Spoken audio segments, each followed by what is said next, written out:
Ramesh Kumar Singh MS Deepali coaching time के माध्यम से आप सभी का अपने चैनल में हार्दिक अभिनंदन करता हूं, स्वागत करता हूं। कल तक हमने आपको एक पार्ट प्रेजेंट इंडेफिनिट टेंस का पूरा करा दिया, जिसके 4 पार्ट थे। Affirmative sentence, negative sentence, interrogative sentence. Interrogative sentence 2 प्रकार से था, एक क्या पहले होने पर और दूसरा इंटरोगेटिव प्रश्नवाची शब्द बाकी के बीच में होने पर। तो इंडेफिनिट पार्ट खत्म होने के बाद आज मैं नंबर ले रहा हूँ हिंदी व्याकरण में अलंकार का। तो आज आप लोग अलंकार को जानें, समझें कि अलंकार क्या होता है, इसके कितने भेद होते हैं। देखिए, अलंकार, अलम प्लस कार। अलम माने सुशोभित, कार अर्थ है, अलम माने सुशोभित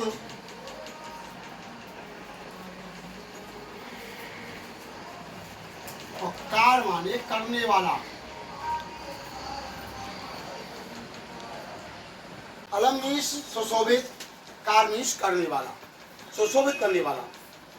यानी जिस प्रकार से स्त्री अपनी सुंदरता बढ़ाने के लिए वस्त्र और आभूषणों का धारण करती है तो उसकी सुंदरता में 4 चांद लग जाते हैं, ठीक उसी प्रकार से कविता में अर्थात काव्य में अलंकारों का प्रयोग करने से कविता की सुंदरता बढ़ जाती है, रोचकता बढ़ जाती है। इसे हम अलंकार कहते हैं। अलंकार के 2 भेद होते हैं,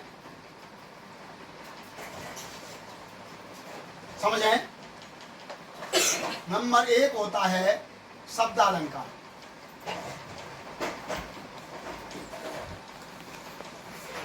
शब्दालंकार और अलंकार का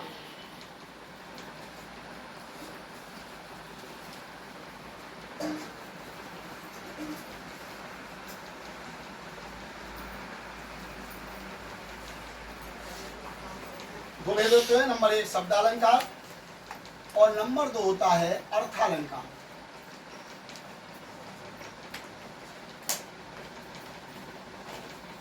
एक होता है शब्दालंकार, दूसरा होता है अर्थालंकार। शब्दालंकार क्या होता है?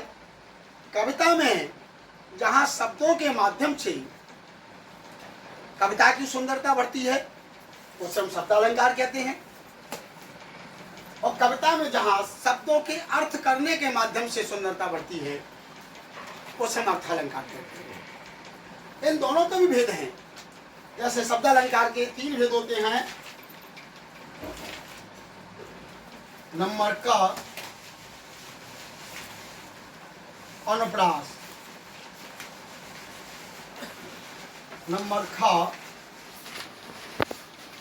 यमक और नंबर ग शिलेश। शब्दालंकार के 3 भेद होते हैं, अनुप्रास अलंकार, यमक अलंकार और शिलेश अलंकार। अब जाने कि यमक अलंकार क्या होता है। जहां एक वर्ण की आवृत्ति बार बार होती है लेकिन उसके अर्थ अलग अलग होते हैं, वह अनुप्रास अलंकार होता है। यानी एक वर्ण पुण्य पुण्य है, अर्थ और ही और, वहां अनुप्रास अलंकार है, करके देखो गौर। एक वर्ण, वर्ण माने अक्षर, अक्षर यानी व्यंजन बार बार आता है। व्यंजन हमारे होते हैं का से लेकर के यहाँ तक, बाकी आ से लेकर अंत तक हमारे स्वर होते हैं। तो एक व्यंजन की आवृत्ति बार बार होती है। फॉर एग्जाम्पल अनुप्रास अलंकार की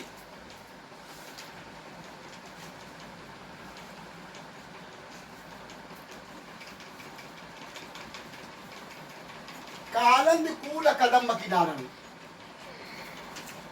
कालंद कूल कदम्ब की दारन। इसका एग्जाम्पल है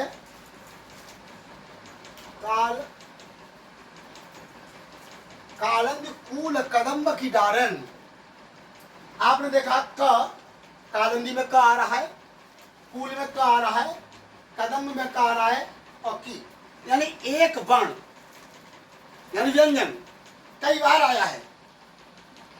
इसलिए एक वर्ण कई बार आने के कारण यहाँ पर हमारा अनुप्रास अलंकार है। और भी एग्जाम्पल है, छटकती छू तन की छटा, खड़क ची के खड़कने से खड़कती हैं खिड़कियां, खिड़कियों के खड़कने से खड़कता है खड़क सी। ख वर्ण की आवृत्ति बार हो रही है, बार बार हो रही है। लली लीला लला लेने, ल वर्ण की आवृत्ति बार बार हो रही है। चाचा ने चाची को चांदनी चौक में चांदी की चम्मच से चटनी चटाई, च वर्ण की आवृत्ति बार बार हो रही है। तो जहाँ एक वर्ण बार बार आता है, अर्थ उसके अलग अलग है, वहां पर हमारा अनुप्रास अलंकार है। अनुप्रास अलंकार समझ में आ गया कि जहां वर्ण बार बार आता है, अर्थ अलग अलग होते हैं, वह हमारा अनुप्रास अलंकार होता है। अब यमक अलंकार, यमक अलंकार जाने, आप्रतिथि वर्ण, यहां पर शब्द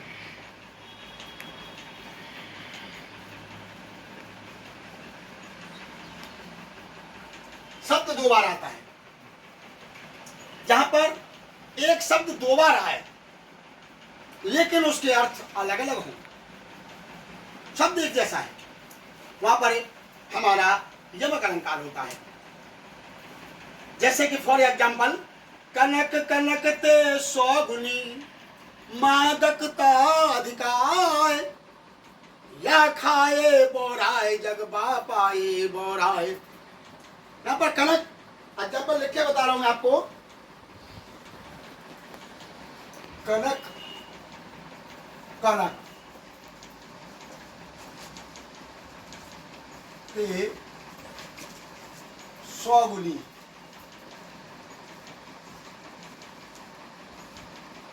मादकता अधिकार,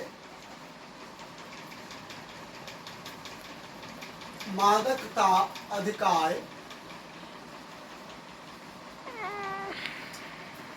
या खाए बोराए, या खाए बोराए जग वा पाए बोराए।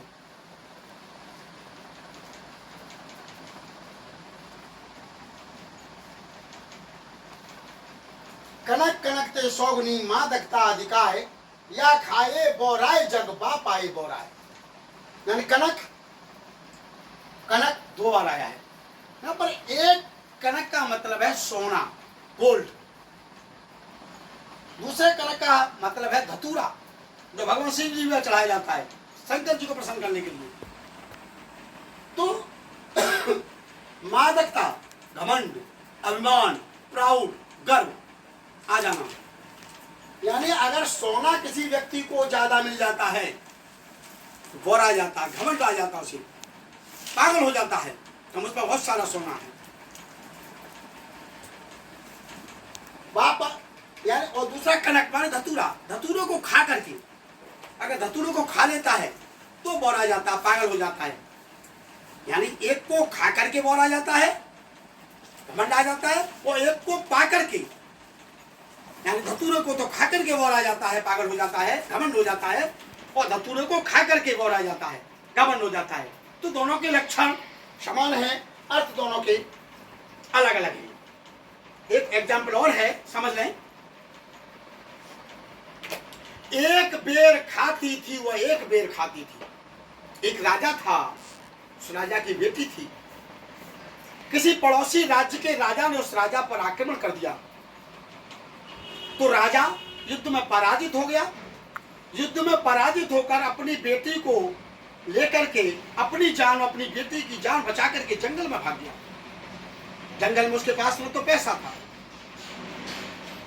अकेला था, न कोई खाना बनाने के साधन थे। तो राजा की बेटी ने जंगल में एक बेर का पेड़ देखा, तो एक बेर का फल दिन में एक बार खा करके समय गुजारा। ये एक बेर का मतलब है बेर फल से, और दूसरे बेर का मतलब है बेर नंबर गिनती, नंबर क्रम से। बेर दो बार है, दोनों का अर्थ अलग अलग है। एक बेर का मतलब बेर फल से है और दूसरे बेर का मतलब क्रम नंबर गिनती से है। दिन में एक बेर का फल एक ही बार खाती थी। इस सत्य आपका यमक अलंकार समझ में आ गया होगा। तीसरा नंबर ले रहा हूं मैं अब आपका श्लेष अलंकार का।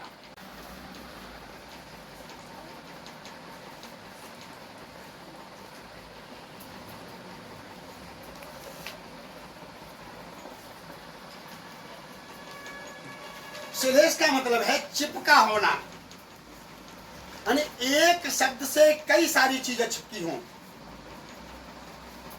एक शब्द से कई सारे अर्थ चिपके होते हैं, कई सारे लोग निर्भर होते हैं, उनको हम कहते हैं श्लेष अलंकार। एग्जाम्पल है, रहे मन पानी राखिए, बिन पानी सब सून, पानी गए न उबरे सो मोती मानस चून। मैं लिख के बता रहा हूं, देखें उदाहरण है ये। रहे मन पानी राखिए, बिन पानी सब सून, पानी गए न उबरे सो मोती मानुष चून। रहमन पानी राखिए, बिन पानी सब सून, पानी गए न उबरे सो मोती मानस चून। रहीमदास जी कहते हैं पानी को बचा करके रखिए, तो बिना पानी के सब सूना है। अगर पानी समाप्त हो गया तो न मोती रहेगा, न मानुष रहेगा, न चून रहेगा। यहाँ पर कभी नहीं मोती और मानुष और चून, यानी मोती का मतलब अंगूठी में पहनने वाला मोती नहीं है, या माला में पिरोने वाला मोती नहीं है। मानुष का मतलब मनुष्य नहीं, यहाँ पर कभी नहीं लगाया। चून का मतलब आटा नहीं लगाया। अब समझ लें इन मोती मानुष चून को उन्होंने किस किस का प्रतीक माना है, तो ये तीनों चुपके हैं। देखें, मोती, मानुष और चून।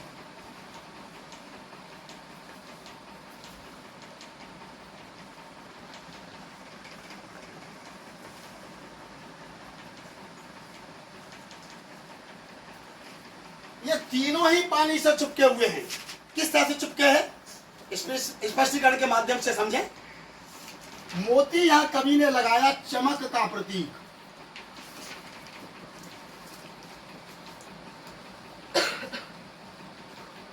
मोती लगाया, मोती चमक का प्रतीक। तो बिना पानी के चमक नहीं आती है। सुबह उठते सबसे पहले पानी चाहिए, मुंह धोने के लिए, हाथ धोने के लिए, शौच के लिए जाने के लिए, दैनिक कार्य के लिए सबसे पहले पानी चाहिए। खाना पकाने के लिए, घर की साफ करने के लिए, वस्त्रों को साफ करने के लिए। अगर पानी नहीं होगा तो न घर की सफाई हो पाएगी, न हमारे अंगों की, शरीरों की सफाई हो पाएगी, न हमारे कोई बर्तन जो भी हैं कोई भी सफाई नहीं हो पाएगी। तो पानी की धुलाई के कारण, पानी से सफाई से कारण चमक आती है। अगर पानी नहीं होगा तो चमक नहीं आएगी। मानुष, मानुष का मतलब लगाया आदर, सम्मान, व्यवहार।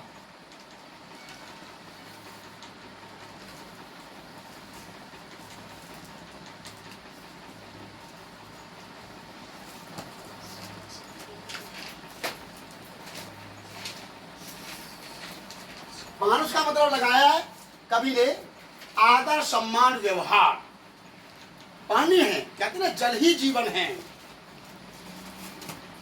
आदर, हमारे घर पर कोई आता है तो सबसे पहले हमारे घर में चाय नहीं है, चीनी नहीं है, दूध नहीं है, नमकीन नहीं है, मिठाई नहीं है, कुछ भी नहीं है, तो उसके अतिथि का सम्मान, आने वाले का सम्मान हम जल देकर के, पानी देकर के सम्मान करते हैं कि पानी पीजिए। पानी देने से उसका सम्मान भी हुआ, आदर भी हुआ। और एक हमारे व्यवहार की पहचान हुई कि हम कैसा व्यवहार करते हैं। देखिए कभी कभी हम जाते हैं किसी के यहाँ पर, पानी की भी नहीं कोई पूछता है, तो दूसरों से कहते हैं अरे वहां तो गए, मैं पानी की भी नहीं पूछा। तो ये व्यवहार का भी प्रतीक है कि व्यवहार हमारा कैसा है दूसरे के प्रति। घर में कुछ नहीं है लेकिन पानी से सस्ता कुछ नहीं है। पानी से हम अतिथि का सम्मान कर सकते हैं, आदर कर सकते हैं, तो अपने व्यवहार को प्रदर्शित कर सकते हैं। चून का मतलब आटा नहीं है, खाद्य पदार्थ। सभी खाद्य पदार्थ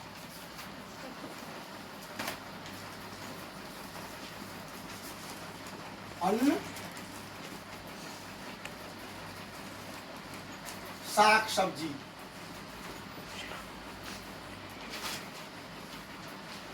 अन्न साग सब्जी। चून का मतलब आटा नहीं है, चून का मतलब सभी खाद्य पदार्थ, जैसे अन्न, सभी साग सब्जी।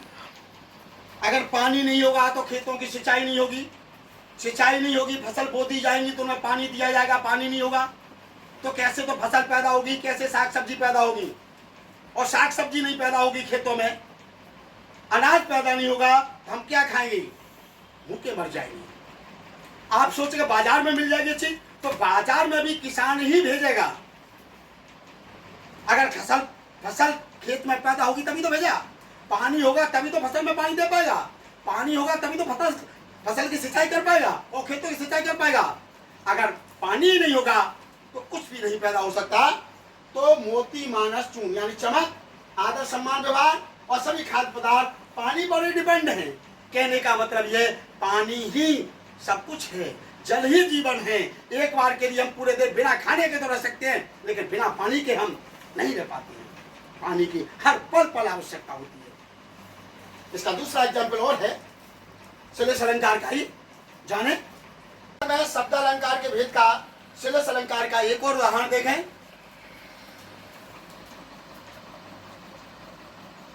सुवर्ण को खोजत फिरे कवि,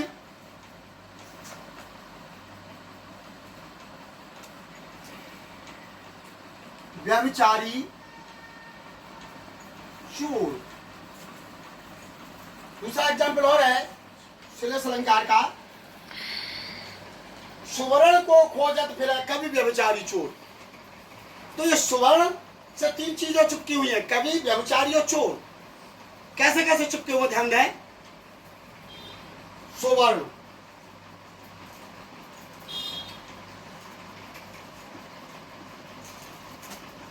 कवि,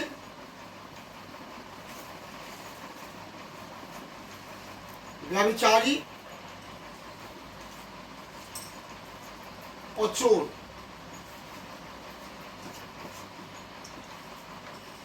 ये तीनों ही चिपके हुए, कवि, व्यभिचारी और चोर। कैसे? सुवर्ण, कवि सुवर्ण को मानना है अच्छे वर्ण। जब कवि कविता लिखता है तो अच्छे अच्छे वर्णों को चुनता है अपनी कविता में प्रयोग करने के लिए। यहां पर लगा रहा वो सुवर्ण मतलब अच्छे वर्ण, अच्छे वर्ण के रूप में।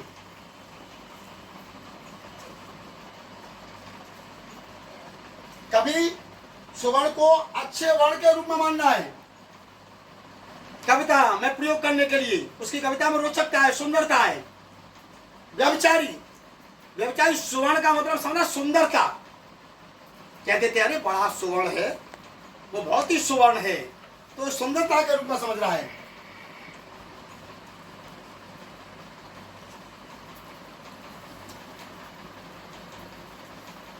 व्यभिचारी सुंदरता के रूप में समझ रहा है, और चोर सुवर्ण को सोना समझ रहा है कि बहुत सारा सुवर्ण मिल गया, यानी बहुत सारा सोना मिल गया। ये चोर सोने के रूप में, सोने यानी गोल्ड,